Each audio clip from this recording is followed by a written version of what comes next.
Bonjour à tous, aujourd'hui étudions le cas des bricoleurs du dimanche. Commençons par présenter les acteurs. Leroy Merlin, l'enseigne de la grande distribution spécialisée dans le bricolage et l'aménagement, créée en 1923 par Adolphe Leroy et Rose Leroy. Castorama, l'enseigne de la grande distribution spécialisée dans l'aménagement et la décoration, créée en 1969 par Christian Dubois. Et enfin, les ateliers corporate, cabinet de conseil pour le dirigeant d'entreprise créé par Serge Pérez en 2008. Avant, les enseignes de bricolage n'étaient autorisées à ouvrir que 5 dimanches par an, contrairement à d'autres enseignes. Alors que le week-end représente 20 à 25% de leur chiffre d'affaires. Face à cette défavorisation, en 2012, 2 grandes enseignes de bricolage décidèrent de s'allier pour défendre une cause commune, le travail du dimanche. Pour réaliser cela, ils ont réalisé ce qu'on pourrait appeler une opération d'influence, en collaboration donc avec les ateliers corporate en décembre 2012. Les 2 enseignes veulent susciter une polémique sur le travail du dimanche qui n'est pas accessible à l'ensemble des enseignes de bricolage tout au long de l'année.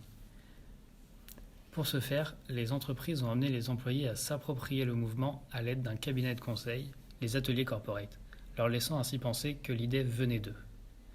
Les employés prennent alors à cœur le sujet en nommant le mouvement les bricoleurs du dimanche et en amenant le slogan « Yes Weekend ». Il est difficile de savoir si ces volontaires le sont vraiment. Toutes les actions pour ce mouvement ont été prises en charge par Leroy Merlin et Castorama, notamment les banderoles, le matériel utilisé, ainsi que les bus qui les ont amenés lors de manifestations. De plus, les employés ont continué d'être payés pendant les manifestations.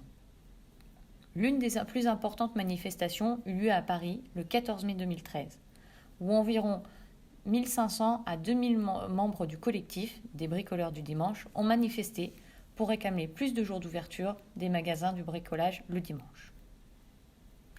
Un an après, en septembre 2013, le gouvernement interdit à 15 enseignes, dont Castorama et Leroy Merlin, l'ouverture de leurs portes le dimanche. Cependant, quelques jours après, le gouvernement fournit aux enseignes des autorisations d'ouverture sans que le public en soit informé.